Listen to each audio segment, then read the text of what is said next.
Irmãos, meus amigos, em Cristo Jesus, estamos neste momento dando início à nossa escola bíblica dominical, pelo que esperamos em Deus que a sua participação seja efetiva, primeiramente orando,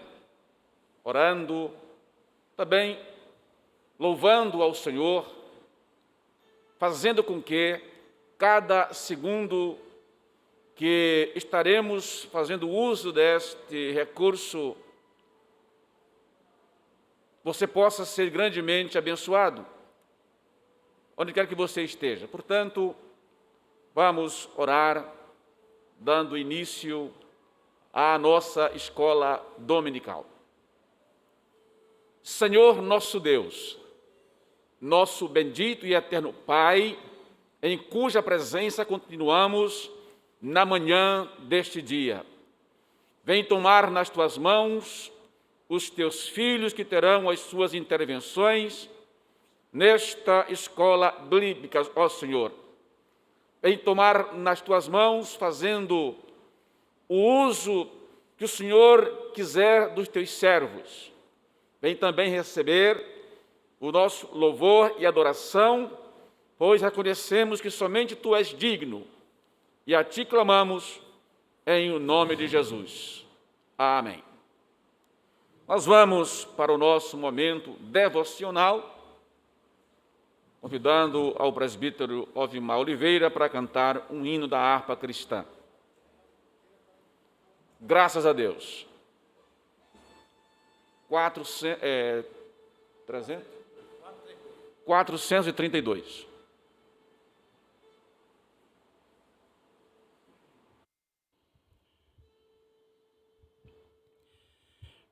Meus irmãos, a paz do Senhor.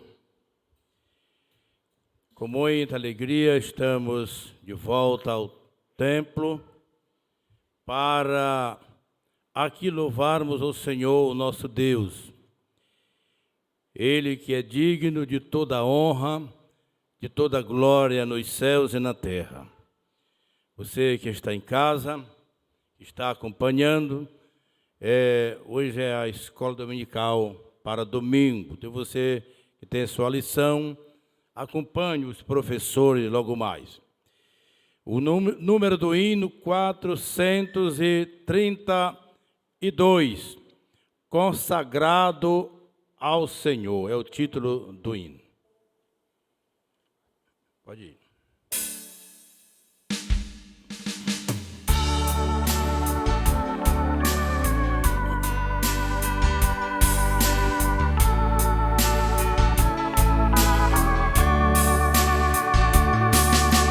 Minha vida seja assim, consagrada a Ti, Senhor. Possas sempre Tu por mim opera o Teu amor. A minha alma lava, Salvador, no Teu sangue puro carmesim. Minha vida toma para ser Senhor, Tua para sempre ser. Que meus pés somente vão onde os santos possam ir, numa eterna canção. Minha voz se faça ouvir, a minha alma lava, Salvador, no Teu sangue puro carmesim. Minha vida toma para ser Senhor, Tua para sempre ser. Seja o meu tempo já consagrado em teu labor, que meus lábios, Jeová, falem só do teu amor. A minha alma lava, Salvador,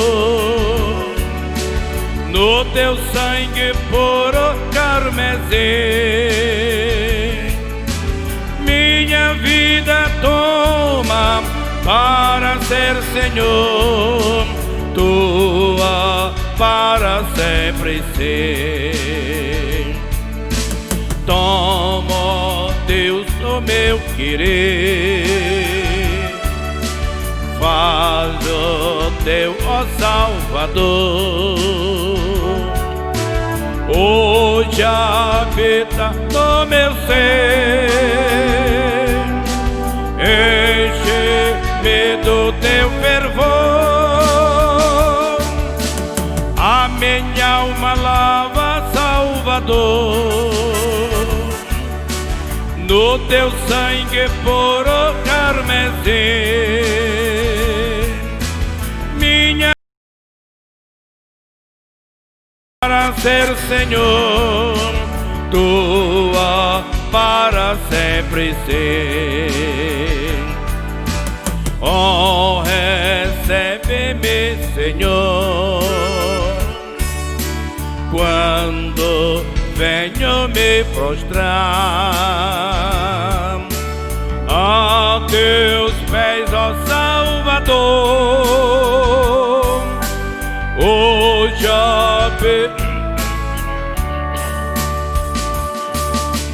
a minha alma lava, Salvador, no teu sangue puro carmesim. Minha vida toma para ser Senhor, tua para sempre ser. Glória a Jesus. Graças a Deus. Meus irmãos, estamos retornando à nossa escola dominical neste terceiro trimestre de 2020. Convém salientar que estamos fazendo uso das lições da revista do trimestre próximo passado, em virtude do material não ter sido possível ser adquirido numa demanda que toda a igreja pudesse adquirir. Foi lançado, como todos sabem, uma versão digital, digamos, para suprir esta necessidade, mas nem todos os irmãos têm a versão, não é, digital das lições bíblicas, nem de jovens, na maioria, nem de adultos e assim por diante. E nós, zelando, não é, por aquilo que a igreja prega, não utilizarmos o material que não fosse adquirido com o nosso desembolso, não é? E não fazermos uso aí do produto pirateado. É bom que se diga isto, o crente não trabalha assim, e a igreja é uma instituição espiritual, mas também é cidadã.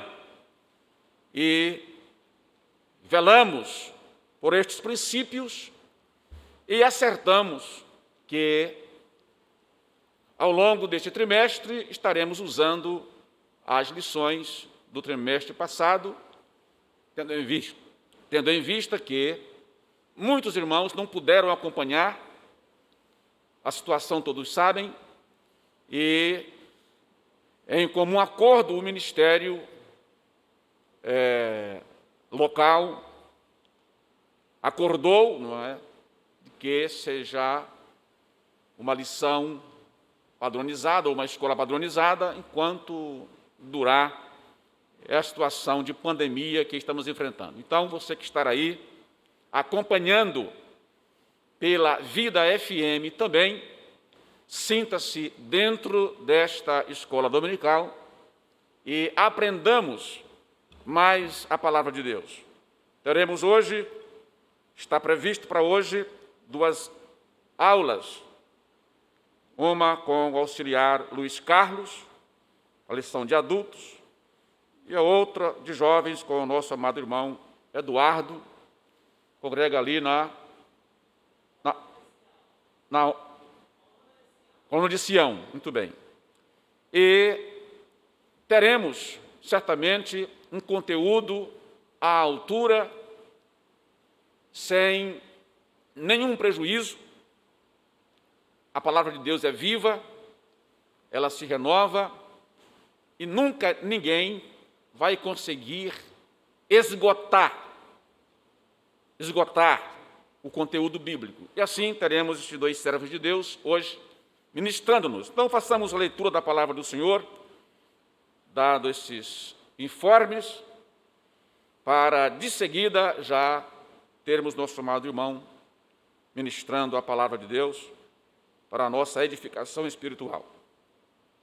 A lição bíblica em classe, da lição dos adultos, está em Efésios, capítulo 1, versículos 3, 4 e do 9 ao 15.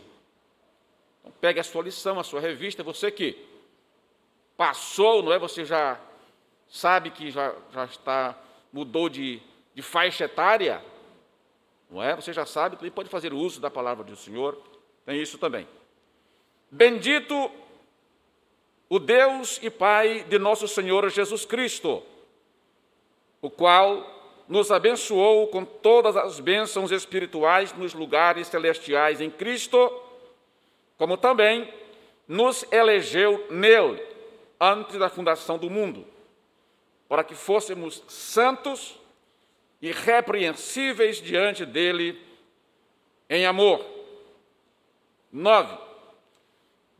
Descobrindo-nos o mistério da sua vontade, segundo o seu beneplácito que propusera em si mesmo, de tornar a congregar em Cristo todas as coisas na dispensação da plenitude dos tempos, tanto as que estão nos céus, como as que estão na terra.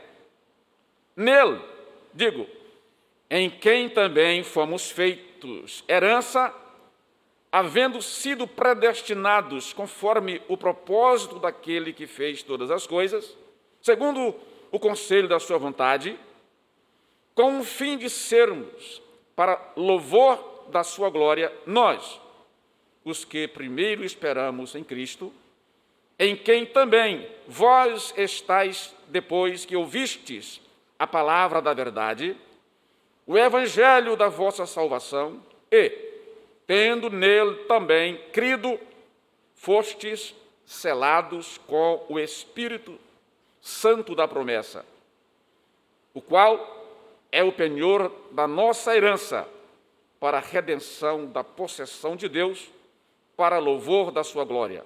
Pelo que, ouvindo eu também a fé que entre vós há no Senhor Jesus e o vosso amor para com todos os santos. Amém. Senhor, Deus bendito e eterno que estás nos céus, a Tua palavra, Senhor, temos lido. Cremos que a Tua palavra é viva, é eficaz e é digna de toda a aceitação. Nos dá a graça de guardá-la, colocá-la em prática. Nesse instante, a Ti apresentamos o Teu Filho que há de ministrar-nos nesta hora. Ser com Ele mais uma vez e ajuda-nos, pois estamos a clamar-te desde agora em o nome do Senhor Jesus Cristo. Amém. Graças a Deus.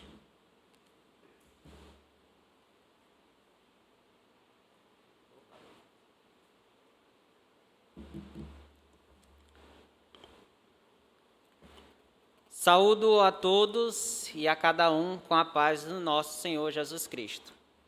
Antes de tudo, irmãos, gostaria de agradecer a oportunidade que me foi facultada pelos nossos pastores, os dirigentes da congregação, o pastor Ribamar, nosso pastor presidente, pastor Evaldo, o meu dirigente, o diácono Otoniel, bem como também o diácono Deus Amar, que eu ainda sou vinculado ainda à coluna de Sião, mas logo eu estarei levando minha carta ali para a congregação ao Vale de Hermon, certo?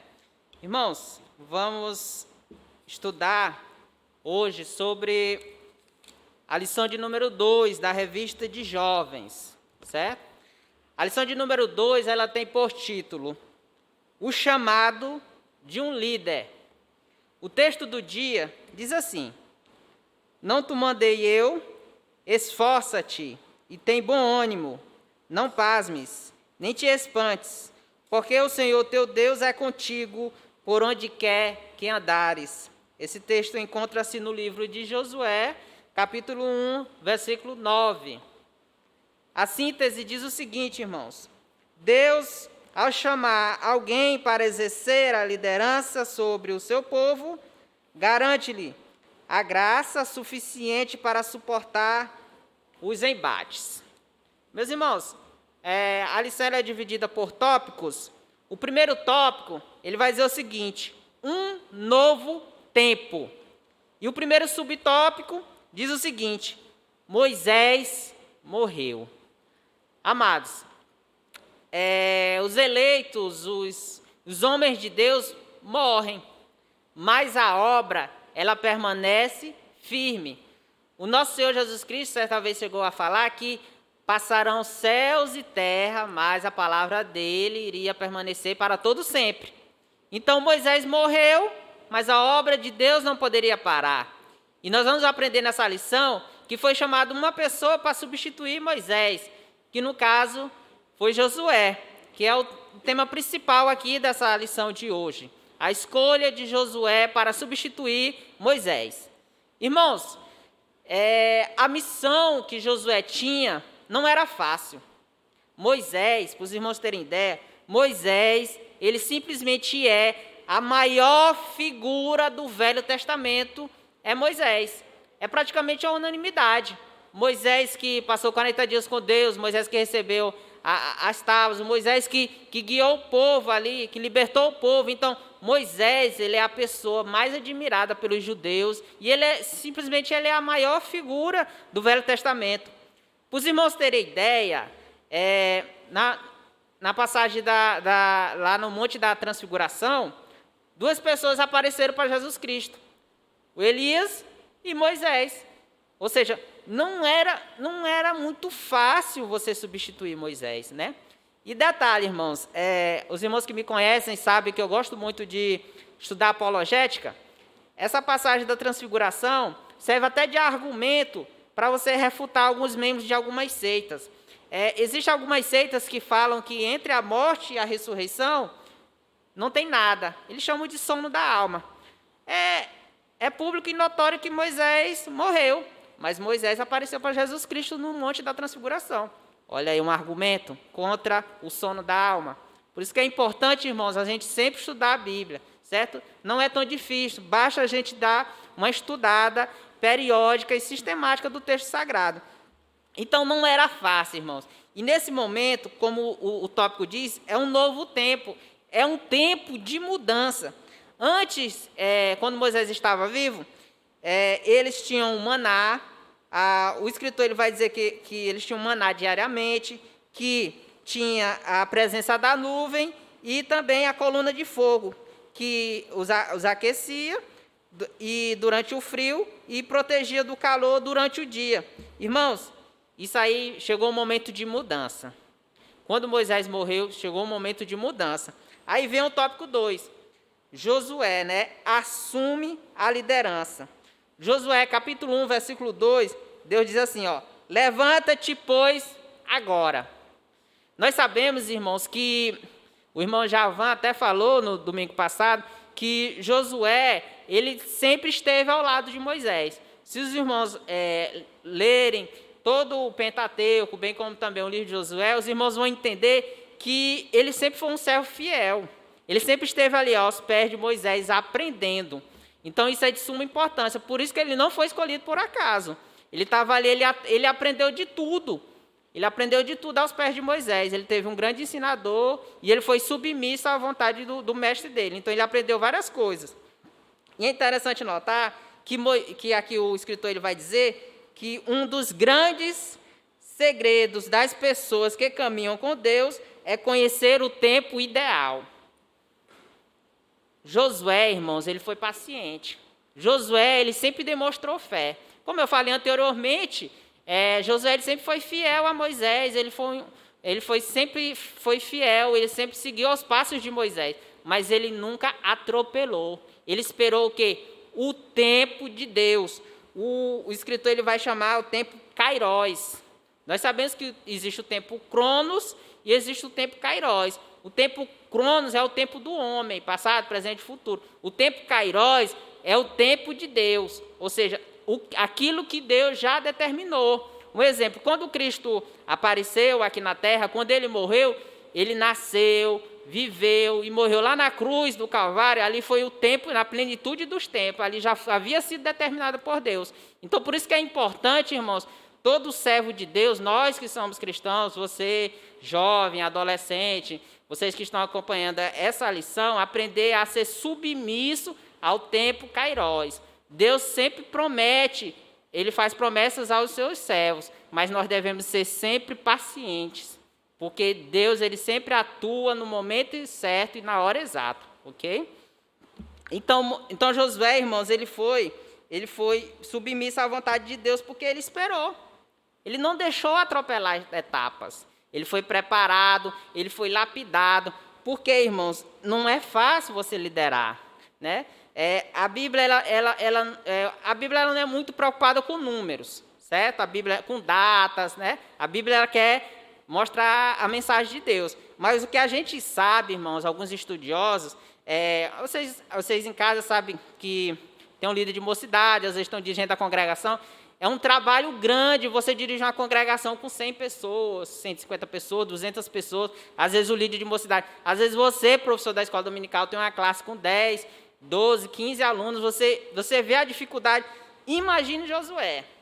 Irmãos, aqui era muita gente. Alguns estudiosos falam que tinha de 600 a 2 milhões de pessoas. Imagina você liderar uma população dessa. Não é fácil, e era um trabalho extremamente difícil, mas Josué, ele foi submisso à vontade de Deus, ele foi lapidado, ele aprendeu muito bem com Moisés.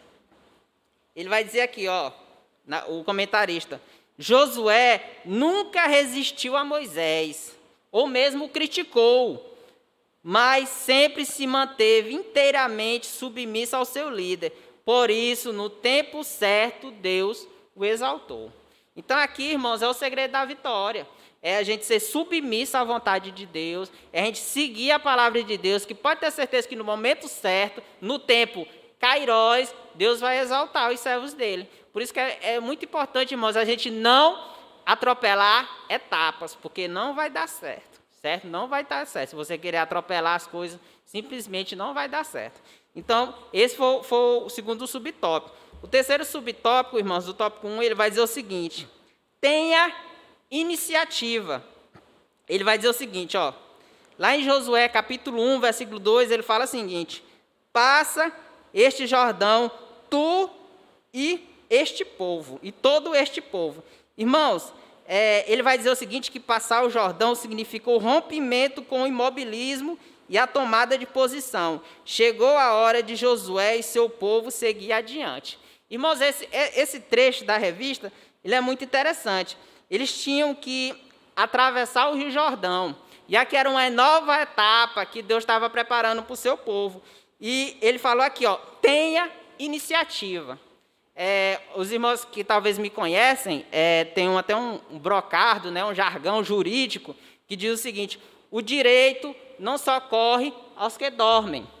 Ou seja, Vou dar um exemplo. Irmão, às vezes você tem um direito na justiça, né? Eu estava até conversando com um irmão agora há pouco. Então, você é aposentado e, às vezes, você tem direito a receber uma implementação maior da sua aposentadoria. Você tem o direito de entrar com a revisão da aposentadoria. Mas, se você ficar parado, o judiciário ele não vai te dar esse direito. Você tem que ir atrás, você tem que ter iniciativa. E foi justamente isso que Deus fez com Josué. Ele disse, olha, Josué, passa este Jordão, tu e todo este povo. Então, Deus sempre diz, olha, tenha iniciativa. Inclusive, irmão, a própria palavra oração tem a palavra, tem o termo, o texto ação. Ou seja, orar, é você orar e você agir. Oração. Então, você tem que ter iniciativa, irmãos. Se você quer passar no vestibular, aproveite esse tempo da pandemia. Não apenas ore, mas tenha ação. Vai estudar, vai fazer a inscrição do Enem, vai fazer as inscrições nas faculdades privadas, tenta o FIES, tenta o ProUni. Então, assim, jovem, você tem que orar, evidentemente, que Deus ele vai lhe honrar, mas Deus ele também lhe concede forças para você gastar suas energias tendo ação, tendo estudo. Então, corra atrás dos seus sonhos, que com certeza que Deus vai lhe abençoar. E o Rio Jordão, irmãos, é até conhecido. O João Batista, por exemplo, ele começou pregando ali, batizando as pessoas no Rio Jordão. O próprio Senhor Jesus Cristo, ele, quando foi batizado, ele foi batizado no Rio Jordão, e nós sabemos lá em Mateus 3, então, e tem até o testemunho da própria Trindade. O Espírito Santo desceu em forma de pomba e o nosso Pai Celestial falou, né? Este é meu filho amado. Então é o seguinte, o Rio Jordão, ele é muito conhecido na Bíblia, né? E significou aqui a mudança para o povo de Israel. Esse é o primeiro tópico. O segundo tópico, irmãos, vai dizer o seguinte, ó. Conselhos para a conquista. Aí ele vai dizer no subtópico 1, não despreze ninguém. Deus disse, eu até li esse texto aqui de Josué 1:2, Deus ordena a Josué conduzir todo este povo. O que isso significa, irmãos? Que Deus disse para Josué não deixar ninguém para trás, não desprezar ninguém. Na semana passada, o irmão Javan falou que essa geração que estava seguindo com Josué era uma geração diferente, porque eles passaram 40 anos perambulando pelo deserto, então no começo eles eram jovens e adolescentes, agora era uma geração diferente. E Deus disse para ele, olha, não esqueça ninguém, leve todo este povo. E aí ele vai dizer o seguinte, irmãos, olha aqui, um texto interessante. Certamente no meio do povo havia pessoas cobiçosas, temerosas, negligentes, mas mesmo assim eles deveriam possuir a terra da promessa. Isso aqui é interessante. Irmãos, todos nós somos pecadores, né? Tem até uma frase que algumas pessoas usam que diz assim, não julgue ninguém por pecar diferente de você. Irmãos, todos nós somos pecadores. O que a gente tem que orar é porque Deus ele nos transforme a cada dia. Existe um processo na salvação chamado santificação.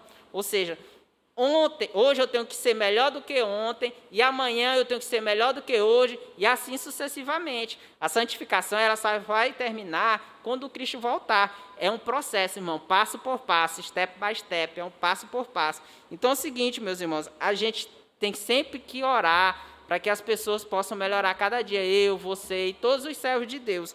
E esse texto aqui é interessante, que ele vai dizer que Josué não poderia deixar ninguém. Irmãos, na caminhada cristã, existem pessoas de todo tipo, mas todos nós estamos correndo para um alvo. Eu sempre comparo que, vamos dar um exemplo aqui, vamos supor que a terra seja Timon aqui, e o céu seja Caxias, né? E a estrada é essa BR aqui, a BR-316. Irmãos, na BR tem carro de todo tipo. Tem carro 2.0, tem carro 1.0 que é mais lento, tem carro novo, né, tipo um Jetta que corre muito, tem carro velho, tipo Corsel, tem carro que quebra no meio do caminho, a gente tem que parar e ajudar. Mas todos nós estamos caminhando para um alvo. Todos nós, irmão, nós devemos, sempre que a gente vê algum irmão no erro, a gente tem que procurar ajudar e não derrubá-lo, certo? Então, por isso, irmãos, o Josué ele tinha que levar todo o povo. E é interessante, irmãos, que ele vai dizer o seguinte, ó, o Senhor não se surpreende com as limitações éticas, morais e espirituais dos homens, pois Ele nos conhece muito antes do nascimento. Aí ele vai dar o exemplo aqui, que a sarça que Moisés viu no deserto do Sinai, a qual queimava, mas não se consumia, representa bem tal circunstância. Irmão, a sarça, ele é um arbusto muito feio. Era um arbusto que praticamente não servia para nada. Ele não dava fruto, não dava sombra, mas mesmo assim Deus usou a sarça ardente. Inclusive a sarça, irmão, é o símbolo da igreja, uma igreja evangélica, a igreja presbiteriana, é uma sarça, certo? Então, Deus ele usou uma sarça. Deus podia botar uma árvore grande, não, mas Deus resolveu usar uma sarça ardente para pegar fogo, né? Então, assim, Deus ele não leva em conta as limitações. Deus não leva em conta as limitações. Por isso que a gente deve sempre, irmão, se submeter à vontade de Deus. Certo? Aí, irmãos, continuando aqui, ele vai dizer o seguinte, o escritor. Diga-se, porém, que a imperfeição da sarça poderia ser sentida pelos homens, habitualmente críticos, os quais esperavam dela algo mais importante para o consumo. Entretanto, as características pouco exuberantes daquela humilde planta eram suficientes para o Senhor usá-las gloriosamente naquele instante histórico. Irmãos, tem uma frase muito interessante que tem no texto sagrado, é que Deus ele capacita, né? Ele capacita os escolhidos, ele não escolhe os capacitados. Então é o seguinte, se Deus te escolheu para uma função específica, vamos lapidar essa função que Deus te escolheu. O próprio exemplo foi Moisés, irmãos. Quando Deus escolheu Moisés ele tinha fama de assassino, né? Tinha a questão da lepra. Então, assim, irmãos, Deus ele não escolhe pessoas capacitadas. Ele capacita os escolhidos. Basta apenas nós se submetermos à vontade dele. Certo? O exemplo clássico aqui é da sarça. Deus poderia ter escolhido qualquer outra planta, bonita, exuberante, mas Deus resolveu escolher uma sarça. Certo? No subtópico 2, ele vai dizer o seguinte, ó, não se esqueça de Moisés. Esse tema aqui é interessante, irmãos. Ele vai dizer o seguinte, ó, outro fato bastante interessante observado na fala inicial de Deus a Josué é, como eu disse a Moisés, Josué 1:3, como fui com Moisés, Josué 1:5, fazer conforme toda a lei que meu servo Moisés te ordenou. Irmãos, tem uma frase que do pastor Gesiel Gomes, que diz o seguinte, que nós só podemos ser bem-sucedidos quando a gente aprende com lições do passado. Então é o seguinte, aqui estava o segredo da vitória. Josué, ele deveria ser como era Moisés, ele deveria seguir como foi o servo Moisés. Deus disse, ó, fazer conforme toda a lei que meu servo te ordenou. Então, meus irmãos, esse tema é bastante interessante, porque Moisés deixou um legado a ser seguido. Tem uma frase, irmãos, até de um filme interessante, do filme O Gladiador, aquele protagonista Maximus Meridius, o nome dele. Ele diz o seguinte, no momento que ele está discursando, ele diz o seguinte, irmãos, o que fazemos em vida ecoa na eternidade. Irmãos, o que fazemos em vida ecoa na eternidade. Irmão, essa frase é interessante, eu vou aplicar aqui a Moisés. O que Moisés fez em vida, o que os servos de Deus fazem em vida, eles deixam um legado por toda a eternidade. E aqui ele vai dizer que tem muitas pessoas, lamentavelmente hoje, irmãos, que são ingratas. Às vezes tem um determinado pastor que dirigiu a igreja durante muito tempo e as pessoas simplesmente se esquecem. As pessoas se esquecem do legado do pastor. Nós temos vários pastores aqui no Brasil, no Maranhão, em Timon. Tem pessoas que simplesmente se esquecem do legado. Recentemente eu dei um estudo lá na congregação, ao Vale de Hermon, inclusive, esse estudo será novamente repassado no Instagram do Imersão, do Imersão não, do Interlocução Juvenil, que era sobre a harpa cristã. A harpa cristã ela tem um legado, mas as pessoas simplesmente estão se esquecendo. Hoje não se canta mais os hinos da harpa durante os cultos. Se canta, depois da leitura da Bíblia, se canta 2 hinos da harpa e depois, né? Ninguém canta mais. As pessoas têm a mania de se esquecerem do legado, da história da igreja, da história dos pastores, da história da nossa instituição. Isso é lamentável. Olha só o que foi que Deus disse aqui para Josué. Não se esqueça, seja como foi o meu servo Moisés. Siga o legado, siga o exemplo de Moisés, siga os passos de Moisés, irmãos. Certo? É somente esses servos de Deus, irmãos, que vai nos conduzir corretamente à prosperidade espiritual. Não é as pessoas aí de fora, esses pastores coach, não. Irmão, não são essas pessoas, e sim esses servos de Deus, esses servos que estão aqui no texto sagrado, na Bíblia. E ele vai dizer o seguinte, irmãos, que no subtópico, vamos aqui que o tempo está acabando, vamos aqui para o subtópico 3, irmãos. São 3 coisas que Deus disse para Josué. Ele diz o seguinte: viva, pregue e medite nas Escrituras. Esse texto, irmãos, está lá em Josué capítulo 1, versículos 7 e 8. Depois os irmãos acompanhem em casa, os irmãos dêem uma lida no texto. Em resumo, o texto vai dizer o seguinte, olha: seja fiel. Ou seja, ao determinar que Josué deveria cumprir toda a lei mosaica, sem dela se desviar. Irmão, fidelidade é isso. Quando eu me casei, eu prometi ser fiel à minha esposa. Ou seja, de modo nenhum eu irei traí-la. E aqui Deus diz a mesma coisa, olha, seja fiel às Escrituras, não se desvie das Escrituras, seja fiel ao texto sagrado, seja fiel à Bíblia, irmãos. A nossa única regra de fé e prática. Lamentavelmente, irmãos, apesar de nós sermos cristãos, mas é inadmissível um cristão nunca ter lido a Bíblia completa. Tem pessoas que têm 5, 6, 7, 10, 15, 20, 30 anos de crente e nunca leu a Bíblia. Nunca leu a Bíblia. Irmãos, se você lê 4 capítulos por dia, que eu acho que você não demora 20 minutos, durante um ano você lê a Bíblia toda. Você lê em torno de 4, 5 capítulos por dia. Durante um ano você lê a Bíblia toda, completa. Nessa pandemia, irmã, dava para ter lido a Bíblia várias vezes.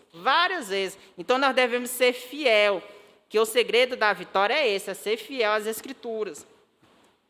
Deus também disse para Josué, fale a respeito da lei. Irmãos, quando o texto fala da lei, porque na época o Pentateuco, a lei de Moisés, eram as Escrituras da época. Então eu estou fazendo uma aplicação ao nosso texto sagrado, à nossa Bíblia, certo? Ele deveria, irmãos, ele determinou que José falasse da lei do Senhor aos outros continuamente. Irmãos, esse ensinamento, essa instrução que Deus diz para Josué, ser fiel às Escrituras e ensinar, nós devemos também fazer. Irmãos, nós devemos ler o texto sagrado e ensinar a todos. Tem tanta gente aí, irmãos, que ainda não conhece o texto sagrado. Tem tantas pessoas aí no mundo que ainda não conhecem o nosso Senhor Jesus Cristo. Então, nós devemos agir como Josué, com a instrução que Deus deu a Josué, ser fiel às Escrituras e ensinar o texto sagrado. E o terceiro, ele vai dizer aqui, prepare-se. Quando o Senhor ordena a Josué meditar no livro santo diuturnamente, porque então farás prosperar o teu caminho, e então prudentemente te conduzirás. Irmãos, é o segredo da vitória. Ser fiel ao texto sagrado, à lei, ensinar a lei e também se preparar. Irmãos, a Bíblia, como o próprio texto sagrado diz, ela é a nossa lâmpada, ela é a nossa regra de fé e prática. O mundo está na escuridão, mas isso aqui, ó, a nossa Bíblia Sagrada é que ilumina os nossos caminhos, certo? É ela que ilumina, é ela que vai mostrar onde tem buraco, onde tem pedra para você não tropeçar, para você se desviar. Essa aqui, irmão, deve ser o seu livro de cabeceira. Leia a Bíblia todo dia, irmãos. que com certeza você vai ser bem-sucedido e a sua fé vai fortalecer mais e mais. Então, meu jovem, leia a Bíblia todo dia. Irmãos, vamos aqui para o último tópico, o tempo já está correndo, ele vai dizer o seguinte: reconhecimento, compromisso e promessas. Irmãos, primeiro subtópico, ele vai dizer o seguinte: reconheça o seu chamado. O texto, irmão, lá de Josué, capítulo 1, versículo 9, eu até li, que é o texto do dia, eu vou ler novamente. Não te mandei eu, esforça-te e tem bom ânimo, não pasmes, nem te espantes, porque o Senhor teu Deus é contigo, por onde quer que andares. Irmãos, quem chamou Josué, foi o próprio Deus. Então nós devemos, irmãos, reconhecer o chamado de Deus. Ele vai dizer o seguinte: tal convicção era necessária para prevenir eventuais crises existenciais, que são armas do mal, do inimigo, conforme se lê na tentação de Jesus Cristo. Irmãos, lá no texto de Mateus, capítulo 4, bem como também no texto de Lucas, capítulo 4, que conta o incidente da tentação de Jesus Cristo, o Satanás, ele diz assim, né? Se tu és filho de Deus, e ele estava questionando o ministério de Cristo. Então, esse é o trabalho do inimigo. Irmãos, quem te chamou foi o próprio Deus. Ele vai dizer o seguinte, que Deus ele faz sossegar o coração de Josué, garantindo que era ele quem avalizava aquela empreitada. E como Josué, todos sabemos que quando Deus manda, ele se responsabiliza. Irmãos, Deus, ele sempre chamou pessoas. Se a gente conhecer o texto sagrado, sempre teve pessoas que Deus escolheu para conduzir o seu povo. Abraão, Moisés, Daniel, Jeremias, Isaac. Nós temos os apóstolos de Jesus Cristo, né? Pedro, João, Mateus, o próprio apóstolo Paulo. Irmãos, tem tanta gente para a gente se inspirar. Tem tanto homem e mulher de Deus para a gente se inspirar. E está tudo aqui, irmãos, na Bíblia. Então, leia a Bíblia, irmãos. Leia a Bíblia, que com certeza ela vai lhe conduzir à vida eterna. Siga os passos desses homens e mulheres de Deus, porque assim como Deus os escolheu, Deus também escolheu você, para ser conforme a imagem do Filho Jesus Cristo, certo? O subtópico 2, ele vai dizer o seguinte: dê o seu máximo. Irmão, isso aqui é interessante. Irmãos, lá em Josué, capítulo 1, eu vou ler só uns trechos aqui, rapidinho, a gente já está encerrando. Versículo 6, ele vai dizer o seguinte, Deus falando para Josué, ele diz o seguinte, no 6, ser forte e corajoso. Versículo 7, tão somente ser forte e muito corajoso. Versículo 9, não te mandei eu ser forte e corajoso. Olha, irmãos, 3 versículos praticamente em seguida, Deus disse, seja forte, seja corajoso. Então, dê o seu máximo. E ele vai dizer aqui, irmãos, que muitas pessoas eles se envolvem com distrações. Esse é o mal, irmãos, que nós temos hoje. Distração. Tem um pastor, escuta essa frase, irmãos. Tem um pastor americano, bem conhecido, chamado John Piper. John Piper, ele falou certa vez o seguinte, que as redes sociais, né, Facebook, Instagram, Twitter, né, WhatsApp, as redes sociais servirão para provar no último dia que a falta de oração não foi por falta de tempo. Vou repetir. As redes sociais, Twitter, Facebook, Instagram, WhatsApp, elas servirão para provar no último dia que a falta de oração não foi por falta de tempo. Por que ele disse isso? Irmãos, a gente gasta muito tempo com rede social. Quem nunca Tá fazendo alguma coisa aqui, deixa eu olhar bem que o Instagram. Tá. Na mesma hora passa. 1 hora, 1h30, 2 horas. Apesar que não, você perde a manhã todinha. São as distrações. Irmãos, às vezes a gente gasta muita energia com distrações. Eu sofro com isso, tento lutar a cada dia. Eu cheguei, inclusive, recentemente, há pouco tempo, eu novamente fiz o Instagram. Né, eu olho bem menos, mas eu cheguei a uma época, excluí meu Facebook, porque se você parar para pensar, irmão, ali não edifica em nada. Não edifica em nada. Você passa 1 a 2 horas no Instagram, no Facebook, e você não passa 5 minutos orando. Você não passa 10, 15 minutos lendo a Bíblia. Isso é muito triste. Isso são as chamadas, meus irmãos, distrações, que fazem com que a energia para tocar as atividades sejam divididas entre o que é essencial para Deus e o supérfluo.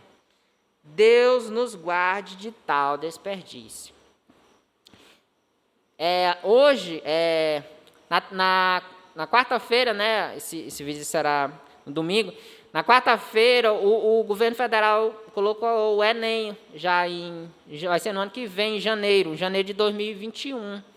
Se você está se preparando para o Enem, ou se você está estudando para concurso público, o segredo dos concurseiros, daquelas pessoas que passaram no concurso público, você pode olhar o depoimento, eles praticamente excluíram todas as redes sociais, porque ali é uma distração, ali é uma perca de tempo.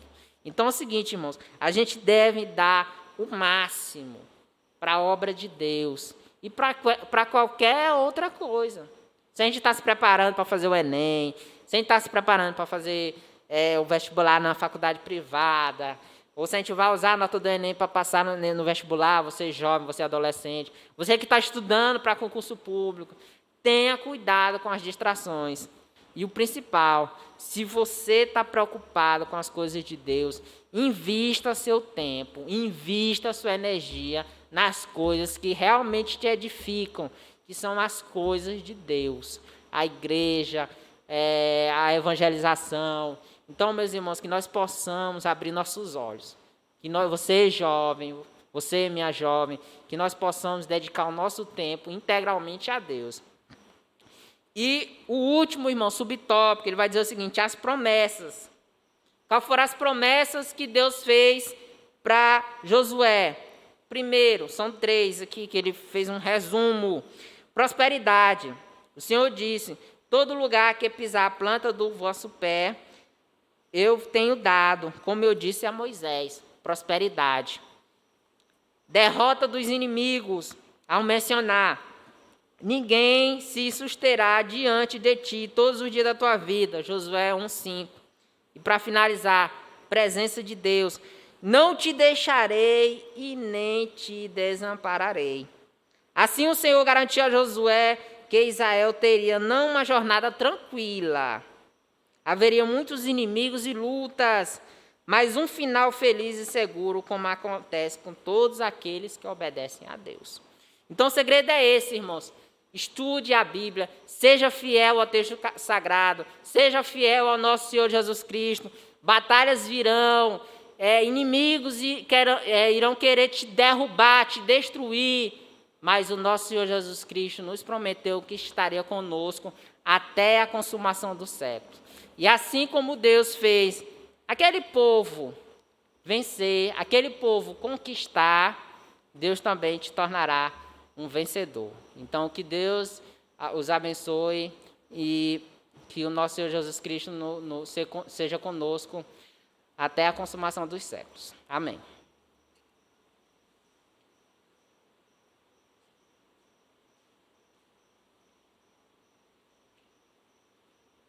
Assim, meus amados irmãos, tivemos a nossa primeira intervenção, primeira aula, riquíssima em seu conteúdo. Que Deus nos ajude, nos guarde a colocarmos isto em prática. Há sempre algo novo, não é? Como falamos no princípio, nunca se repete. Cada vez que a gente se depara com a palavra de Deus, conseguimos extrair daí algo novo para a nossa edificação espiritual. Enquanto você vai tomar uma água, não é? Vamos convidar aqui nosso irmão Valdemar Brito para louvar a Deus com um hino, e já de seguida teremos nosso amado irmão auxiliar Luiz Carlos. Serve o Senhor ali na Lírio Suave. Auxiliar ali na pregação Lírio Suave. É bom frisarmos que ambos, amados irmãos, são advogados, são amantes da palavra de Deus, amantes da escola dominical.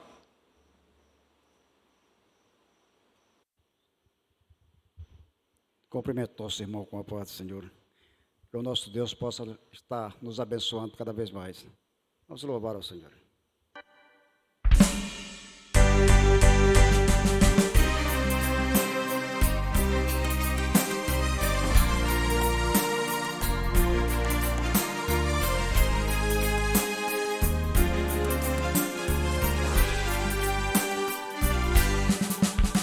Quem é este que cura os enfermos sem cobrar consulta?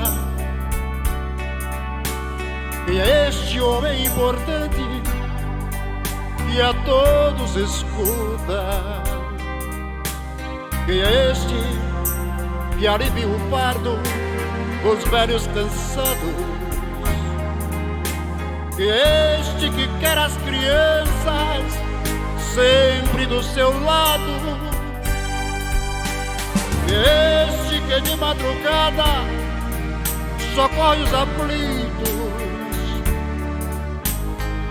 lá nos hospitais e nas prisões, ele atende aos seus gritos e consola os que estão nos asilos e nos leprosários.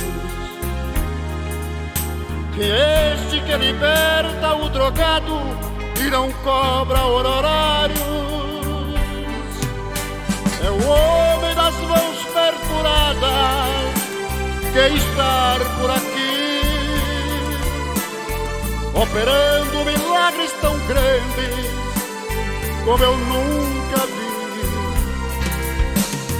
Ele tem a espada de fogo que transforma as trevas em luz.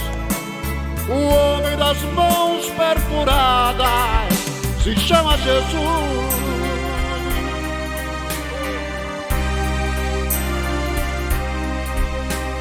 Quem é este que, apesar de ter toda a honra e a glória,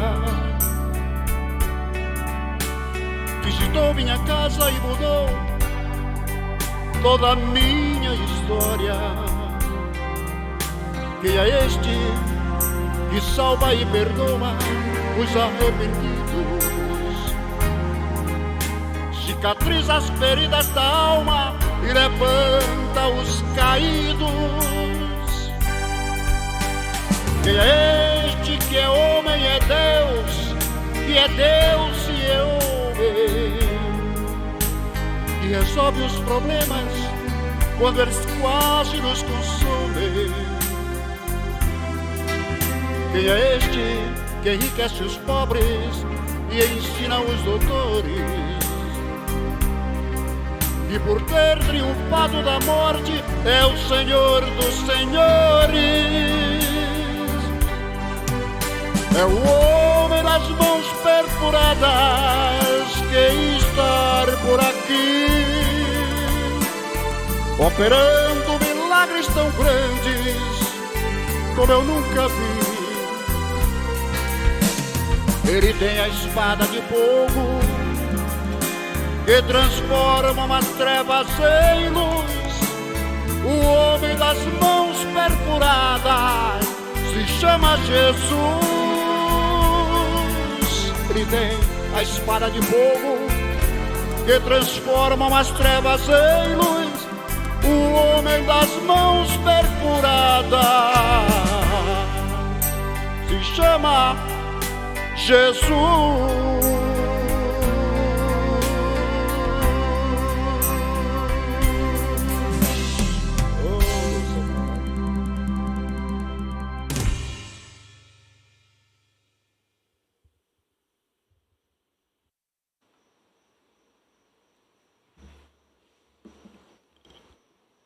Meus irmãos, a paz do Senhor a todos. Devo dizer que é uma grande alegria e uma enorme responsabilidade estar com todos os irmãos para nós aprendermos um pouco da palavra de Deus neste dia. E antes de qualquer coisa, vou me apresentar. Eu sou o irmão Luiz Carlos, eu sou um dos professores da classe Daniel na congregação Lírio Suave. E hoje nós temos essa honra de estar com os irmãos aqui, e aí depois do vídeo, para nós falarmos sobre a lição 2 da nossa revista de jovens e adultos, que tem como título A Sublimidade das Bênçãos Espirituais em Cristo. O textuário está em Efésios 1 e 3, que está escrito: Bendito Deus e Pai de nosso Senhor Jesus Cristo, o qual nos abençoou com todas as bênçãos espirituais nos lugares celestiais em Cristo. A verdade prática: Deus nos elegeu em Cristo antes da fundação do mundo, para que desfrutássemos das bênçãos espirituais. Bom, para nós conseguirmos aproveitar melhor possível o tempo, vamos passar para a introdução. E eu gostaria de ler, juntamente com os irmãos, a primeira parte da introdução, que diz o seguinte: Nesta lição, vamos abordar a grandeza, a excelência e a perfeição do projeto divino para conceder bênçãos espirituais aos seus escolhidos. Voltando um pouquinho aqui para o título da lição, o comentador aqui dessa lição aqui, por exemplo, ele poderia, de início, ele poderia substituir perfeitamente, ficaria perfeito da mesma forma. O título da lição, ao invés de a sublimidade, ele poderia colocar a perfeição, porque a palavra sublime exatamente é um sinônimo de perfeição. E nada mais perfeito do que as bênçãos de Deus para o seu povo. E uma das coisas que nós vamos exatamente abordar aqui é que as bênçãos de Deus, elas são separadas para um povo específico. E esse povo específico é a igreja do Senhor Jesus Cristo, como nós vamos ver aqui no decorrer dessa lição. Bom, o primeiro ponto, a nova posição em Cristo. Bom, se nós temos uma nova posição em Cristo, nós antes tínhamos uma antiga posição. E os evangelhos, assim como as cartas, assim como todos os escritos do Velho Testamento, eles usam de um artifício argumentativo bastante interessante, que é o paradoxo. Exemplificando, antes, por exemplo, antes de aceitarmos a Jesus, nós éramos perdidos, nós fomos achados. Antes de aceitar Jesus, nós estávamos mortos por conta do pecado. Hoje, estamos vivos por causa de Jesus. Antes, estávamos condenados. Hoje, estamos justificados. Então, de uma forma geral, os evangelhos, o Novo Testamento, da forma geral, ele faz esse jogo bastante interessante sobre a nossa condição antiga e a nossa condição agora, presente. E Paulo também, conhecedor desse estilo argumentativo, ele faz bastante isso nas suas cartas. E, por exemplo, em Efésios, ele vai dizer, olha, nós fomos comprados. Se nós fomos comprados, nós pertencíamos a outro alguém, mas nós fomos comprados por Jesus. Então, ele já vai dizendo, antes você tinha um Senhor, hoje você tem outro, porque Ele te comprou, e com um bom preço.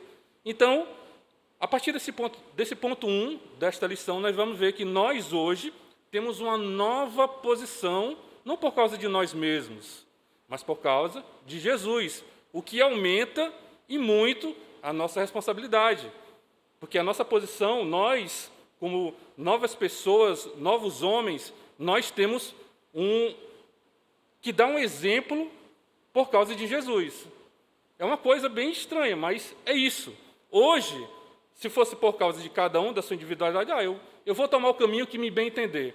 Mas nós, como nós fomos comprados por Jesus, nós devemos dar, primeiramente, a nossa responsabilidade em mostrar Jesus para as outras pessoas. Então vamos lá, doxologia, que é o ponto 1 aqui da nossa lição, que vai falar essa palavra doxologia, é uma palavra que, na verdade, é literalmente um louvor. São palavras de adoração, de louvor. Então Paulo, aqui na Epístola aos Efésios, ele vai começar louvando a Deus. O primeiro versículo desse capítulo é um louvor a Deus. Então, vai demonstrar o quê? Que nós, cristãos, nós devemos ter sempre o louvor nos nossos lábios. O louvor deve ser contínuo nos nossos lábios, na nossa vida principalmente. Então, o louvor a Deus, ele deve ser motivo de orgulho para a igreja, porque a igreja, ela deve mostrar esse louvor não somente de forma cantada, mas na sua própria vida, na sua maneira de viver, louvando a Deus. Então, Paulo ele poderia começar por diversas formas essa carta, mas ele começa louvando a Deus, que é bastante interessante por conta disso. Então, na doxologia, após expor os versículos de abertura, o apóstolo Paulo apresenta uma sequência de texto que se caracteriza pela verdadeira adoração. E nós fomos chamados, como igreja do Senhor, para ser um povo adorador. Para ser um povo adorador, adorar o verdadeiro Deus. Jesus, enquanto estava caminhando sobre esta terra, ele vai dizer que Deus procurava os verdadeiros adoradores. Um outro paradoxo, se existem verdadeiros, existem os falsos. Então, Jesus procura os verdadeiros. E nós, como igreja do Senhor, nós fomos chamados para ser esses verdadeiros adoradores. Nós devemos ser aqueles que levam, aqueles que transmitem o verdadeiro louvor. Então, e volto a dizer, não somente cantando, não precisa o irmão cantar, andar nas ruas e cantando, mas através da sua vida, você é um louvor a Deus. Eu me lembro bastante, quando eu era criança e via os irmãos vindo para a igreja de domingo, minha mãe na porta e falava, muitas vezes, eu olhava assim para os irmãos, aquele ali é um verdadeiro crente. Não cantou nada, mas louvou a Deus, porque reconheceu que ali ia um representante de Cristo na terra. É um louvor a Deus, através da sua vida. O irmão nem sabe que provocou isso, mas provocou algo diferente nas pessoas. Isso é o louvor que Jesus estava falando, quando diz, olha, estou procurando os verdadeiros adoradores. As bênçãos espirituais. Vamos passar logo para o subtópico 2. Obviamente que as bênçãos espirituais não são materiais, mas provenientes dos lugares celestiais, isto é, do reino espiritual. Essas bênçãos são mencionadas na longa passagem de Efésios, do versículo 3 até o 14. Deus nos elegeu para sermos santos, predestinou-os para sermos filhos, nos fez agradáveis para si, remiu-nos por meio do sangue de Cristo, acolheu-nos por sua vontade, revelou-nos a palavra da verdade e selou-nos com o Espírito Santo da promessa. Ainda garantiu a validade da promessa. São bênçãos espirituais. E para quem são essas bênçãos espirituais? Exclusivamente para quem aceita a Jesus. Exclusivamente para quem aceitou a Jesus. Exclusivamente para aquela pessoa que fez o que está escrito em Romanos 10 e 9. Confessou o senhorio de Jesus e no seu coração creu que ele ressuscitou dos mortos. No momento que o homem dá esse passo, reconhece a sua pequenez e o gigantismo do Senhor Jesus, o homem passa a ter acesso a essas bênçãos. Essas bênçãos aqui, elas são exclusivas. Nesse ponto aqui, existe uma exclusividade da igreja do Senhor. Nós temos acesso direto a essas bênçãos aqui que nós relacionamos, que o escritor relacionou aqui. Então, e de onde vêm essas bênçãos? Paulo ele vai usar um termo bastante bonito, das regiões celestiais. Vem diretamente de Jesus. As bênçãos espirituais que o irmão recebe diariamente, recebe continuamente, ela vem diretamente de Jesus. Ela não tem outra fonte. A nossa fonte das bênçãos espirituais é Jesus Cristo. Isso iniciou quando? No momento que eu aceitei a Jesus, o irmão aceitou a Jesus, no momento em que nós, cada dia que passa, nós confirmamos essa aceitação, porque nós não negamos a Jesus e, portanto, nós continuamos continuamente recebendo as bênçãos espirituais. E iremos recebê-las até nosso último dia de vida, ou até nosso último dia de corpo mortal nesta terra. Enquanto estivermos aqui, caminhando com fôlego de vida, nós iremos receber essas bênçãos espirituais, porque como o próprio escritor aqui da lição falou, Deus ele não só deu as bênçãos, ele confirmou. Ele mesmo confirma essas bênçãos espirituais aqui para conosco. A nova condição. Vamos voltar àquilo que nós já falamos. No ponto 3, o subtópico 3 vai falar sobre a nova condição. A expressão em Cristo significa que somos abençoados com toda a bênção espiritual, a partir de sua pessoa e obra realizada no Calvário. Relaciona-se ainda com a nossa experiência de conversão a Ele. Essa nova vida é conferida somente para quem está em Cristo. Foi o que eu acabei de falar aqui. A nossa condição hoje, de servos, de filhos, de co-herdeiros ao paraíso, ao céu, com Jesus, ela começou no dia que nós aceitamos Ele como o único e suficiente Salvador. A partir daí, a palavra de Deus nos garante bênção, acesso a bênçãos que são diferentes das demais bênçãos que Deus dá para todos. Por exemplo, a chuva é para todos. O sol que brilha é para todos. O calor é para todos. Mas as bênçãos espirituais é para a igreja. É somente para a igreja. É somente para os servos de Deus. Essas são bênçãos exclusivas. E conforme o comentador aqui nos fala, ela começa no momento em que nós aceitamos a Jesus. No momento que nós reconhecemos que precisamos de Jesus. No momento que nós reconhecemos que somos pecadores. E Jesus é a única porta que leva ao céu. Esse é o momento que nós temos acesso a todas as bênçãos espirituais que trata a lição. Então, nós temos uma nova condição.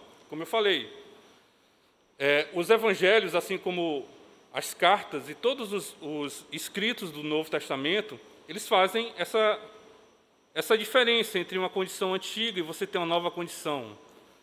Então, nós hoje vivemos essa nova condição. Nós hoje vivemos esse novo patamar, esse novo caminho que é dado através de Jesus. Bom, vamos falar para o ponto 2, uma vida cristocêntrica neste mundo. Isso aqui é interessante pelo seguinte.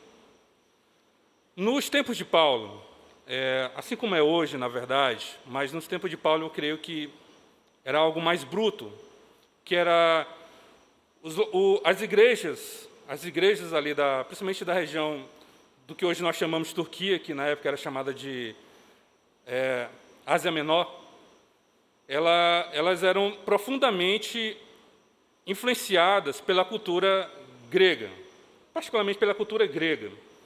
E uma das coisas que a cultura grega mais defendia era exatamente o antropocentrismo.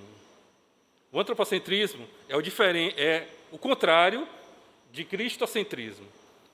Então, os gregos e romanos, eles cultivavam a ideia de antropocentrismo, inclusive na religião. Os jovens, os irmãos que estudam história, por exemplo, vão lembrar que os deuses gregos, os deuses romanos, eles pareciam muito com pessoas, porte atlético, perfeição, parecer com pessoas, inclusive nos defeitos. E isso era algo fundamentado nesse aspecto filosófico dos gregos e dos romanos, o antropocentrismo, ou seja, o que era mais importante para eles? O próprio homem. O homem era o centro de todas as coisas. E, inclusive, uma frase bastante conhecida, que agora me falha a memória aqui de quem foi o filósofo, mas dizia assim, mais ou menos assim, o homem é a medida de todas as coisas. Ele queria dizer o quê? O homem era o centro, o homem é o elemento principal. Diante desse caminho, diante desse caminho que a sociedade greco-romana que mandava naquela parte do mundo, e nós ocidentais brasileiros, norte-americanos, argentinos, toda a América Latina, toda a Europa, uma grande parte da África, nós adotamos essa filosofia, essa visão filosófica para nós aqui, e nós praticamos ela até hoje. Nós somos essencialmente, nós, quando eu digo a sociedade odierna, ela é essencialmente antropocêntrica. Ela se preocupa consigo mesmo. Se der tempo para Deus, ok. Se der tempo para outra coisa, mas essencialmente o próprio homem. Mas, vamos voltar aqui ao paradoxo. Quando nós somos chamados para ser igreja, quando nós somos chamados para ser servos do Senhor, nós devemos abandonar essa ideia humana, que é o antropocentrismo, e devemos adotar agora o cristocentrismo. Jesus é o centro da nossa vida. Nós, antes, fazíamos a seguinte pergunta quando iríamos fazer algo: será que isso faz bem para mim? Hoje, nós devemos fazer essa pergunta: será que está de acordo com a palavra do Senhor? Será que Jesus, nessa situação, ele faria algo assim? Isso é o cristocentrismo. A ideia cristocêntrica que a igreja vai fazer um contraponto à sociedade greco-romana é exatamente isso. A igreja, na época, vai dizer: não é bem assim. Para nós adentrarmos ao céu, nós devemos adotar Jesus como centro de nossa vida. Então, a igreja, desde os primórdios da primeira igreja que foi fundada, até hoje, uma igreja essencialmente que pode ser chamada cristã, ela deve assumir esse papel, ser cristocêntrica. Se nós estamos abandonando, se alguém abandona o cristocentrismo e abraça o antropocentrismo, está abandonando a mensagem da cruz, está abandonando a Jesus Cristo. Então, lá, o subtópico 1 diz o seguinte: a revelação do mistério. A frase "descobrindo-nos o mistério da sua verdade" sinaliza a revelação da verdade que estava oculta aos santos de Deus. Essa verdade diz respeito aos decretos eternos que Deus planejara por sua soberana vontade. Queridos, Paulo mais à frente, que não é o caso dessa lição, mas mais à frente, ele vai adentrar num assunto que era bastante comum nos tempos de Paulo, no tempo da primeira igreja, que é exatamente a questão de povos. Porque as pessoas consideravam, hoje nós não temos exatamente essa visão, hoje é humanidade, mas na antiguidade, os romanos, por exemplo, eles se consideravam um povo específico. Os gregos se consideravam um povo específico. Os judeus, um povo específico. E quem não fazia parte, principalmente desses três povos, era considerado bárbaros. Por isso que os irmãos, às vezes, observam Paulo falar os bárbaros. Os bárbaros era qualquer um que não era grego, nem romano e nem judeu. Os romanos, eles consideravam todo mundo que não era judeu bárbaro. Por quê? Eles consideravam que era um povo diferente, eles se consideravam superiores. Então, tinha essa visão. Mas Paulo vai chegar e dizer o seguinte: para a maioria das pessoas, as bênçãos espirituais elas estavam reservadas, elas estavam escondidas. Por quê? Um grego da época de Paulo, ele não sabia isso que nós estamos falando hoje. Ele não tinha esse conhecimento. Era um segredo.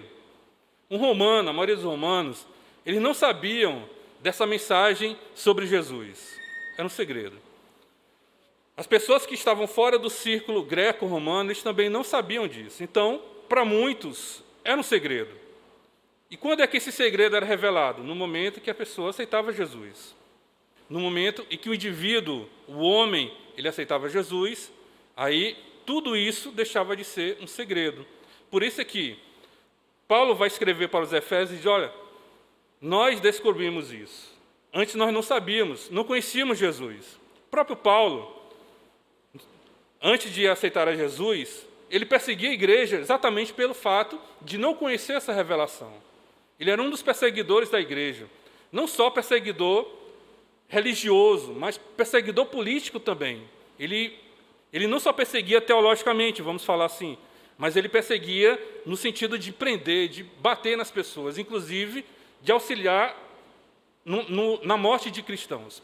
Então, por conta disso, ele também, como judeu, ele não sabia dessas verdades, ele não sabia dessas bênçãos que o Senhor tinha preparado para nós. Daí que ele vai dizer, ele vai se colocar na mesma situação dos Efésios, descobrindo-nos o mistério de sua vontade. Ele não sabia, e ele descobriu quando? Quando aceitou a Jesus. O próprio Paulo ele se coloca na situação. Quando eu aceitei Jesus, foi-me revelado os mistérios que antes poucos sabiam, ou quase ninguém sabia. O subtópico 2, a plenitude dos tempos. A plenitude dos tempos vai fazer o seguinte: Paulo revela que o plano divino é fazer convergir em Cristo todas as coisas. Irmãos, a história humana, ela vai se convergir em Jesus. Tudo que a humanidade fez, deixou de fazer, continua fazendo, ela vai direcionar invariavelmente para Jesus. Por quê? Porque Jesus, a Bíblia diz que no final de todas as coisas, ou próximo delas, pelo menos, Jesus vai vir a esta terra da forma como os judeus, há 2000 anos atrás, imaginavam. Os judeus imaginavam um Messias com um exército poderoso, capaz de vencer todos os exércitos que oprimiam Israel. Jesus não veio dessa forma porque, como ele mesmo diz, o meu reino não é deste mundo. Eu não pretendo ser um político. Eu tenho outro trabalho aqui. Então ele vai vir como um vencedor, como aquele que a Bíblia diz que vence todos, mais à frente. Então, esse mais à frente é quando a história humana se converge a ele. Certo? Então, a plenitude de Cristo é isto. É quando os reinos, que nós chamamos hoje de estados nacionais, eles vão ter que reconhecer a Jesus como o Senhor. Essa é a plenitude que Paulo estava falando aqui, nesse subtópico 2. Subtópico 3, louvor da sua glória. O apóstolo enfatiza que as bênçãos são destinadas aos crentes, judeus e gentios, a igreja. Olha só,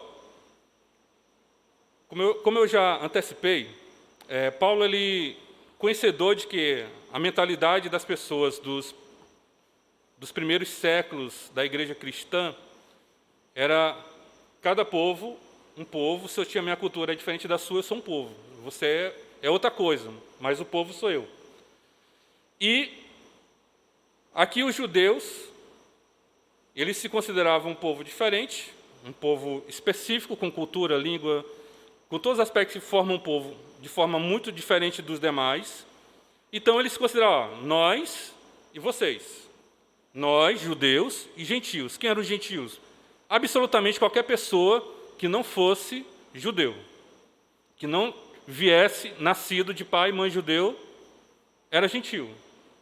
Judeu, grego, romano, alguém lá do Egito, da Líbia, de qualquer lugar daquela região ou de qualquer parte do mundo, se ele não fosse judeu, ele era considerado gentio.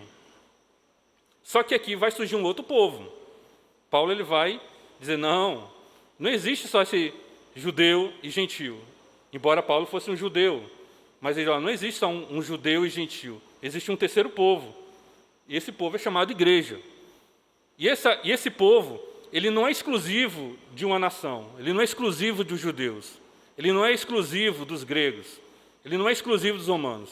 Absolutamente todos os povos se congregam, se convergem para esse organismo que é chamado igreja. Então, é um terceiro povo.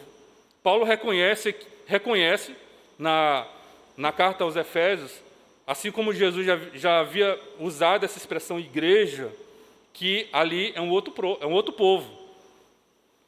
É um outro povo no sentido mais amplo possível. no sentido mais amplo possível, porque adotava novos costumes. Embora tivesse línguas de nações diferenciadas, mas já ia ter novos costumes filosóficos, políticos. Filosóficos, deixava de ser antropocêntrico e agora era cristocêntrico. Tinha uma constituição completa, que é a palavra de Deus. Então, é um povo diferente de todos, mas que abarcaria ou abrangeria todos aqueles que aceitassem a Jesus, não importa a nacionalidade. Não importa a nacionalidade. Então, a igreja era um novo povo, daí nós chamamos povo de Deus. E quando nós chamamos de igreja no povo de Deus, nós estamos adentrando no sentido mais específico possível, que nós hoje, a igreja do Senhor, ela foi eleita como povo de Deus. Aqui mesmo, nas nossas demais congregações, nós vemos pessoas de todas as etnias possíveis. Esse era o pensamento de Paulo quando ele escreveu isso aqui. Quando ele escreveu essa partícula da palavra de Deus aqui, ele estava pensando exatamente isso. O irmão que é negro, o irmão que é loiro, o irmão que é branco, o irmão que tem o cabelo liso, aquele que tem o cabelo mais ondulado. Se aceitou Jesus, é povo de Deus. Se aceitou Jesus, faz parte da igreja. Então é povo de Deus, então tem acesso a todas as bênçãos espirituais que ele já havia falado no capítulo 1 de Efésios.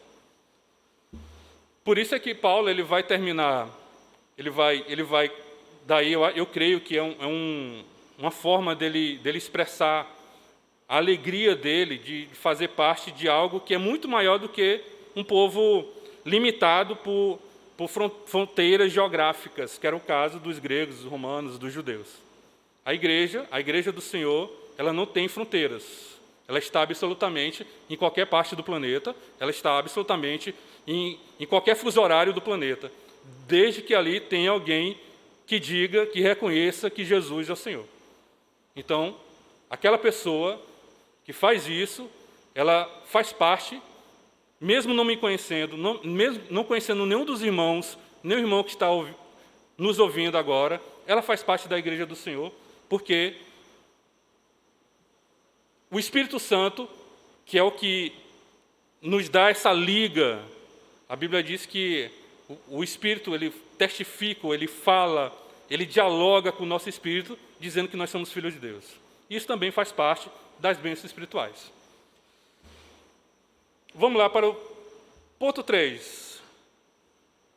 O Espírito Santo, penhor da nossa herança. O Espírito Santo desempenha importante papel no plano de salvação idealizado por Deus Pai. Irmãos, o título aqui do ponto 3, o Espírito Santo, penhor da nossa herança, é bem interessante pelo seguinte: penhor. Os irmãos sabem que esse instrumento, ele até hoje existe, principalmente no sistema bancário, no sistema judicial também, mas no bancário é o mais usual. É muito simples. Você tem algo de valor, vai no banco, deixa lá Normalmente aqui se usa a Caixa Econômica Federal. A Caixa Econômica Federal diz: olha, esse seu celular aí não vale não, mas vale R$1.000. Aí a Caixa Econômica fica com o teu celular, fica com o meu celular, no caso, e me dá R$1.000. Se, ao tempo de eu pagar aquele determinado valor, eu não conseguir honrar esse valor, a Caixa fica com o meu celular. É um penhor, é uma troca. Quem faz isso, espiritualmente falando, e Paulo ele vai usar faz essa analogia, é o Espírito Santo. Por quê? Porque se não fosse o Espírito Santo no nosso meio, nos admoestando, ou nas palavras do Senhor Jesus, nos ajudando, com certeza, a caminhada seria praticamente impossível. Seria muito difícil, para não dizer impossível.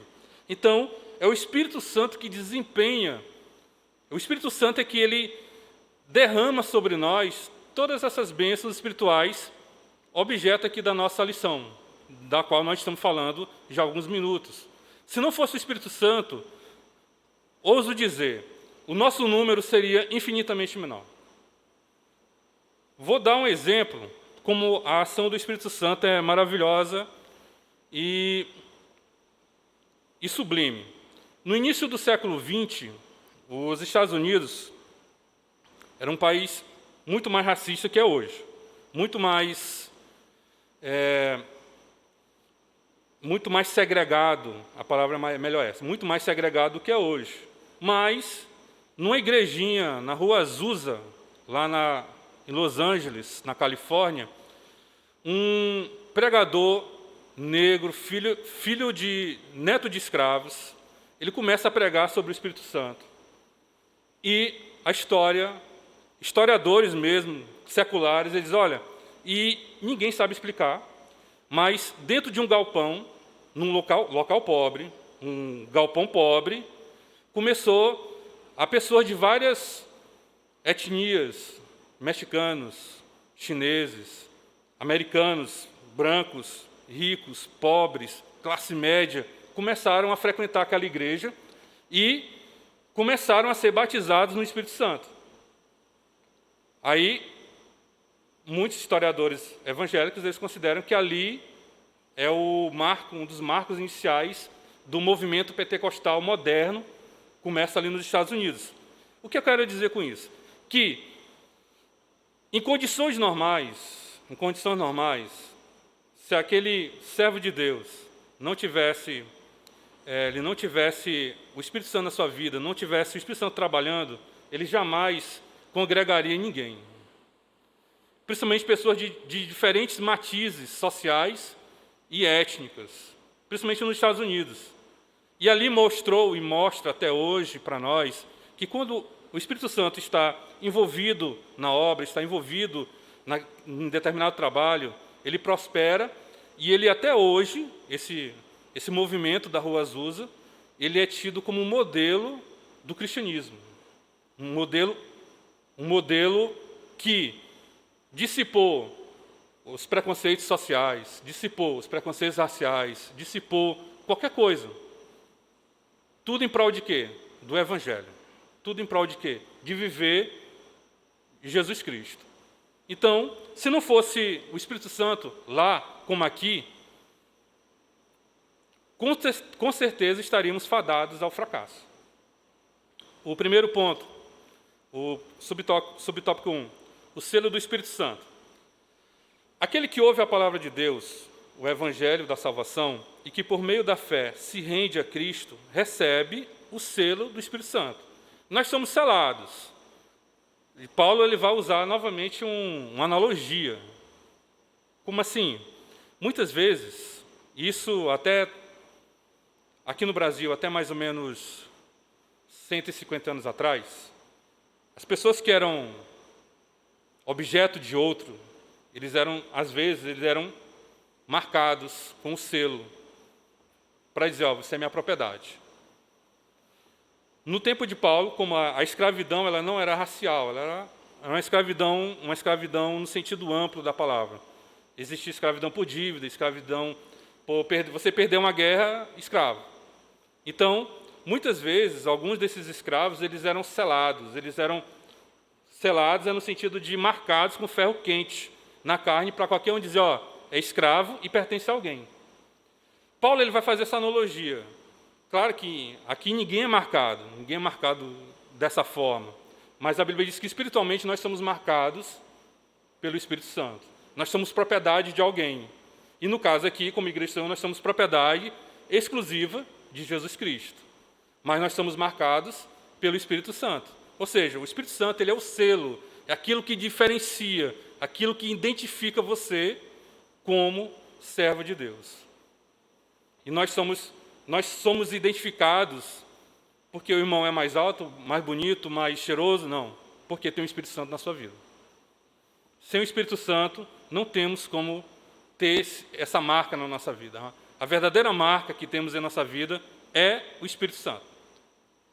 Por isso que Paulo ele vai fazer essa analogia, o selo do Espírito Santo. E aqui o escritor ele reforça o que eu já falei para os irmãos. Nos tempos bíblicos, o selo era usado como sinal de propriedade e posse pessoal. Até hoje, na verdade, as pessoas, não com outras pessoas, óbvio, mas, por exemplo, aquelas pessoas que são donos de gado, são donos de muitos bovinos, eles marcam esses animais para dizer o quê? Minha propriedade. É claro que nós não somos bovinos de forma nenhuma, por isso que aqui a lição ela vai dizer, nós somos marcados pelo Espírito Santo. Espiritualmente, nós somos reservados, nós somos demarcados como propriedade de Jesus Cristo. O penhor da nossa herança, que é o subtópico 2. O termo grego, arrabon, pode ser traduzido como depósito, penhor, garantia, ou ainda primeira parcela. A palavra tem origem semítica e era usada nas transações comerciais para assegurar o preço ou garantir o pagamento de algo. Paulo ensina que o Espírito Santo é o depósito que garante a nossa herança em Cristo. Tudo isso significa que aquele que tem o selo do Espírito Santo tem a salvação garantida. Isso não quer dizer que o crente está salvo para sempre. Isso é um erro. É um erro, inclusive, principiológico do Evangelho. Mas que a redenção está validada aos eleitos em Cristo que permanecem fiéis. Como já dito, a nossa vida cristã e o processo de salvação que nós somos, como igreja do Senhor, nós temos que buscá-lo sempre, ele é contínuo. Enquanto estivermos caminhando, tivermos fôlego de vida, nós somos obrigados, para nós podermos herdar o céu, ter uma continuidade da santificação. E como dito, nós devemos sempre buscar o melhoramento, e a santificação é essa, é buscar o melhoramento com base em quê? Na palavra de Deus. Aquilo que eu errei ontem, não erro hoje, e vou melhorar aquilo que eu errei, para ficar melhor ainda mais à frente. E por aí vai até nosso último dia de vida, ou até se Jesus vier agora e nos levar. O importante é que esse pensamento é exatamente ser contínuo, é a continuidade. É a continuidade. Então, aqui, como nós já falamos, o penhor da nossa herança é exatamente garantida pelo Espírito Santo. Como eu falei, se possivelmente, muito possivelmente, não fosse o Espírito Santo, se Jesus não tivesse dado essa dádiva para nós, como igreja do Senhor, muitos teriam se perdido, muito do trabalho evangelístico, que é penoso, muito difícil, ele não teria talvez nem começado, a abrangência do evangelho talvez seria muito menor do que quer dizer, que não é hoje, porque o evangelho, inclusive, com a ideia da pandemia, ela teve que se reinventar também e teve que buscar essas novas ferramentas. Então, o evangelho, provavelmente, se não fosse o Espírito Santo instigando pessoas a ir para o campo, pessoas a financiar essas pessoas que vão para o campo, instigando pessoas a orar por essas pessoas que financiam e que vão para o campo, provavelmente, se fosse pelas nossas próprias forças, já teria se acabado. É provável que, se não fosse o Espírito Santo na vida da igreja do Senhor, com a primeira perseguição estatal de Roma, a igreja teria se acabado. Porque não há explicação, do ponto de vista humano,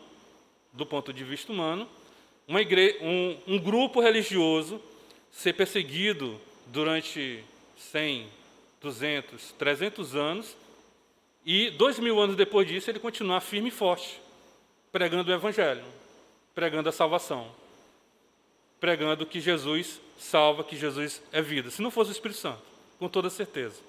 Então, a ideia da atuação do Espírito Santo na igreja ela é essencial. Ela é totalmente essencial e, mais do que nunca, deve ser buscada nos nossos dias, nesses dias que, ao contrário do que se possa imaginar, eles são tão ou mais antropocêntricos do que no período de Paulo. Tão ou mais antropocêntricos. Mas a igreja é o contraponto, como nós já falamos no início. A igreja, ela não deve ser antropocêntrica. Ela deve ser como, na sua origem, cristocêntrica. Ela deve ter sempre Jesus, deve ser sempre Cristo, o centro do interesse da igreja. Sempre. Aí nós vamos aqui para nossas conclusões. Nessa porção da Epístola aos Efésios, o plano divino revelado resulta na conciliação do ser humano com Deus por meio de Cristo e na restauração de todas as coisas visíveis e invisíveis. Ambos os propósitos devem redundar em louvor e glória ao Deus eterno.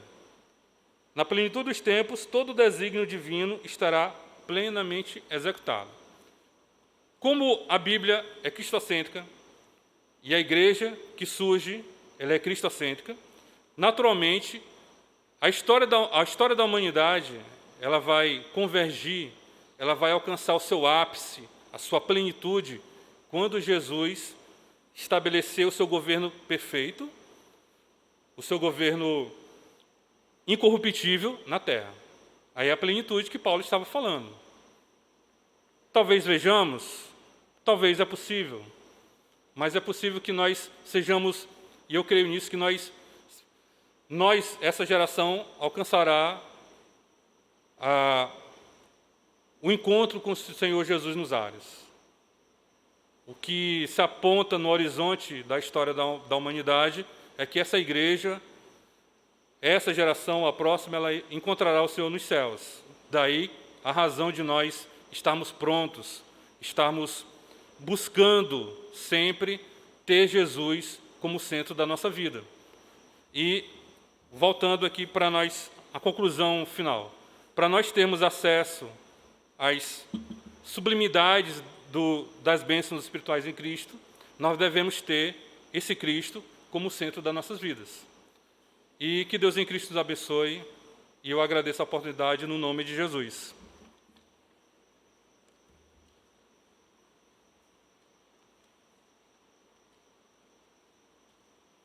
Meus amados irmãos, guardemos em um bom tesouro esta palavra também agora ministrada para a nossa edificação espiritual.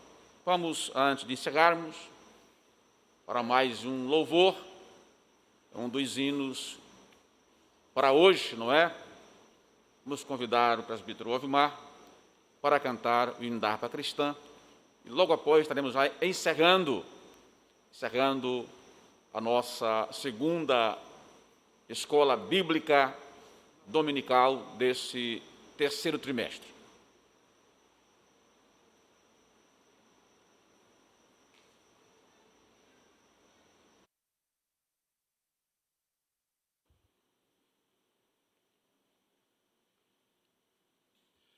Graças a Deus. Derrama sobre nós.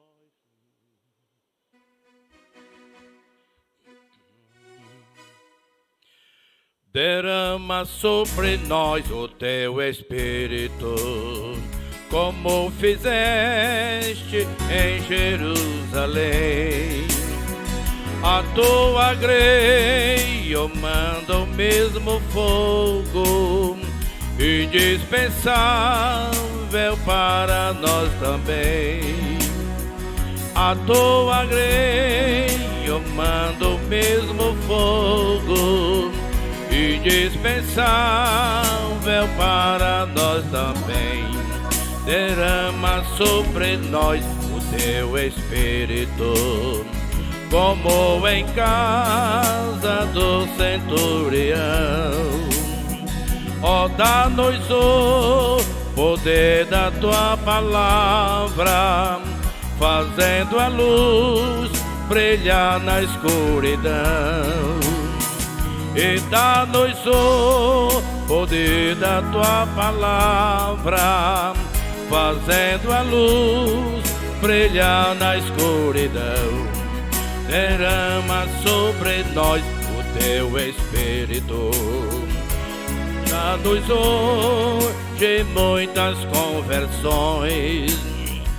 Oh, deixa-nos sentir poder celeste e viver fé purifica nossos corações.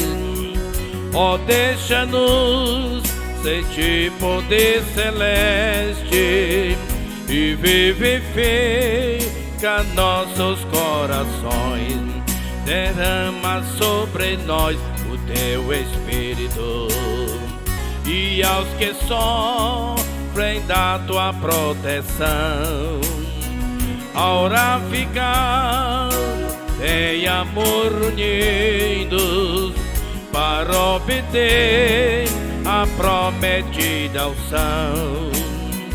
Ora ficar em amor unidos para obter a prometida unção. Desperta, Jesus Cristo, os que dormem, e o muito profundo sono do jardim, como operaste nos antigos tempos, com teu poder nos guia até o fim. Como operaste nos antigos tempos, com teu poder nos guia até o fim. Glória a Jesus. Meus amados irmãos, estamos chegando já para os instantes finais. Que Deus abençoe nossos amados irmãos Luiz Carlos, auxiliou o trabalho ali, Lírio Suave, como também nosso amado irmão, companheiro Eduardo,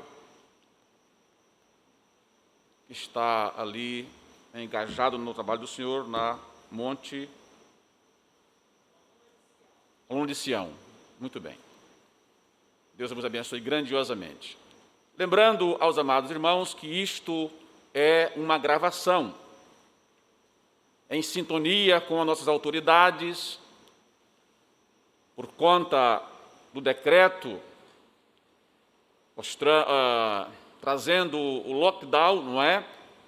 Esse confinamento, nós estamos com esta edição em gravação para que tudo possa concorrer com este perfil da igreja que também é cidadã. Uma forma ou de outra, estamos certos de que nada nem ninguém consegue travar a dinâmica da igreja. Em tempo nenhum, aqui foi dito, não é? São 20 séculos, a igreja tem avançado, tem ultrapassado sistemas, perseguições, e neste exato momento em que estamos debaixo deste teto, há comunidades cristãs por este planeta afora sendo perseguida mesmo à morte, mas nem por isso a igreja há de estar travada. O Espírito Santo está na condução de tudo, e até que Cristo venha buscá-la, ela vai continuar nesta nobre tarefa de anunciar o Evangelho, de edificar vidas, de discipular, pois esta é a função nobre da igreja. Que Deus nos abençoe, Deus nos guarde no seu santo e eterno amor. Vamos orar encerrando. Se Deus permitir, cá estaremos no próximo domingo com mais uma escola bíblica dominical. Uma palavra necessária aos superintendentes, você que está aí pela Vida FM também, trabalhar a situação das demais classes. Há ferramentas disponíveis aí, os que já fazem uso, não é, das classes, das salas digitais, para que todos os conteúdos das lições sejam aplicados nas suas respectivas faixas etárias. Que Deus possa abençoar maravilhosamente a todos. Oremos. Senhor nosso Deus, nosso Pai bendito e santo que estás nos céus, estamos gratos ao Senhor pelo que o Senhor é, mas também reconhecemos o teu senhorio em nossas vidas. Abençoa os teus servos que se dedicaram na aplicação das suas respectivas lições. Toma nas tuas mãos, nesse momento, o corpo discente também desta escola, Senhor. Dá-nos a tua nutrição pela tua palavra. Abençoa cada professor, cada superintendente, os teus filhos que estão à frente das congregações, nossos pastores, ser conosco, pois desde agora te somos agradecidos, no nome de Jesus, teu Filho amado, que vive e reina eternamente. E a graça do Senhor Jesus Cristo, e o amor de Deus, e a comunhão do Espírito Santo sejam com todo o povo de Deus eternamente. Amém. Está encerrado. Deus abençoe a todos.